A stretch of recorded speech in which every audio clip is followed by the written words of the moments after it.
Donc, je m'appelle Corly Glemas. Aujourd'hui, je suis chargée de développement et chargée d'accompagnement des volontaires dans une association de jeunesse qui s'appelle Concordia, qui accompagne l'engagement des jeunes à travers différents dispositifs tels que le service civique. Et c'est dans ce cadre-là que j'accompagne des volontaires. Donc, j'ai été impliquée dans une activité de service learning dans le cadre de ma deuxième année de master l'année dernière. Parce que dans ce master, il y a une association qui a été développée qui s'appelle Action Solidarité Communication pour permettre à tous les étudiants et étudiantes de ce cursus de développer eux-mêmes leurs projets donc, de solidarité internationale ou culturelle via la pédagogie du service learning. Donc, comme je vous ai dit, l'année de mon master était 21-22, donc juste après l'épidémie du Covid.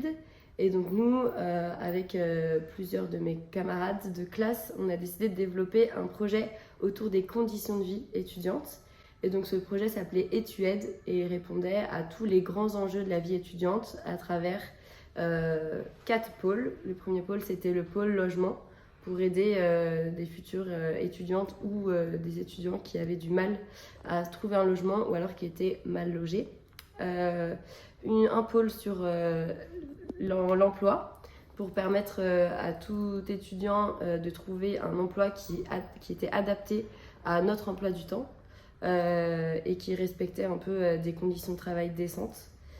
Et le troisième volet, c'était pôle alimentation avec le développement d'une distribution alimentaire qui était faite toutes les semaines à la fac. Le quatrième pôle, qui s'appelait Et tu prends la parole, visait à donner la parole aux étudiants et étudiantes qui avaient elles-mêmes parcouru qui avaient eu des difficultés pendant leur scolarité.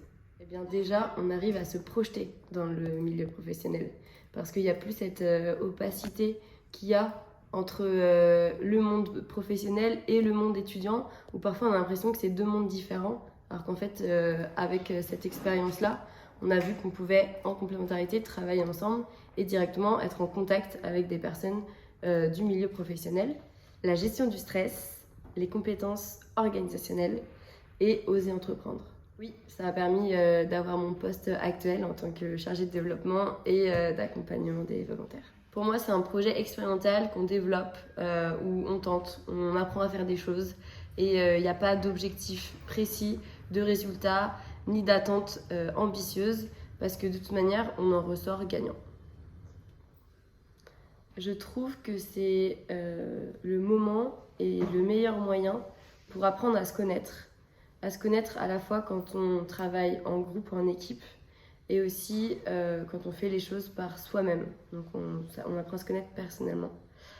C'est pour ça que je le recommande fortement, parce que par la suite, si on a déjà essayé de tâtonner comment est-ce qu'on est, qui est-ce qu'on est en équipe, eh bien ça facilite notre insertion dans le milieu du travail.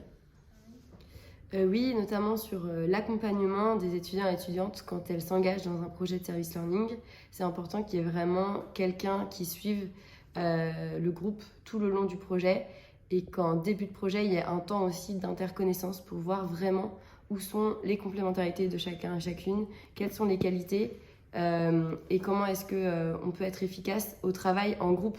Pas hésiter à donner aux jeunes des outils sur comment on travaille en groupe, plutôt que de juste laisser faire et expérimenter par nous-mêmes, même si c'est hyper intéressant, mais parfois un accompagnement, plus qu'un accompagnement, je dirais même un mentorat, est nécessaire pour qu'un projet soit efficace, soit mené jusqu'au bout et que personne se brûle les ailes.